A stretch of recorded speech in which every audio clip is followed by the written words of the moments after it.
La dernière minute, une nouvelle écrite par José Langlois. Robert ne pouvait pas bouger. C'était une sensation étrange qu'il ressentait. Pas particulièrement déplaisante, du moins pas vraiment, mais tout de même bizarre et plutôt inattendue.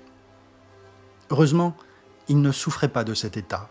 Il se sentait libre, léger comme l'air, comme si son corps ne pesait plus rien. Quelle pensée stupide, quelle idée folle. Robert voulut tourner la tête, afin de mieux voir l'endroit où il se trouvait.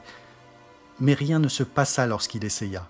Son cou ne pivota pas malgré ses ordres, et sa tête resta plantée là où elle était. Même ses yeux ne répondaient plus à ses commandements.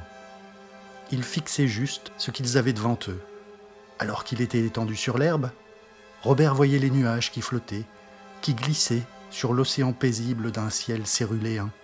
L'étrange océan bleu était rempli d'oiseaux qui tournoyaient au-dessus de lui. Mais pourquoi faisait-il ça? Robert commença à se sentir mal à l'aise. Quelque chose clochait. Il tenta de parler, mais sa bouche refusa d'obtempérer. Il resta muet. Sa langue lui parut engluée. Soudain, Élise apparut dans son champ de vision. Robert en fut heureux, presque soulagé. Rien de mal ne pouvait plus lui arriver maintenant que sa chère Élise était là. Son épouse était si belle. Elle resplendissait dans sa robe noire.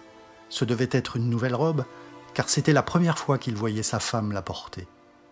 Robert se sentit fier. Il essaya d'esquisser un sourire, mais rien ne se passa, si ce n'est que sa femme pleura. Elle pleura en le regardant.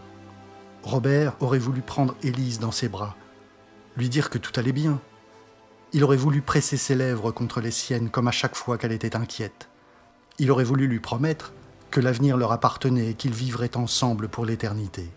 Il aurait voulu faire tout cela, au lieu de quoi le prêtre éloigna doucement la veuve, et ils scellèrent le cercueil. Alors Robert mourut.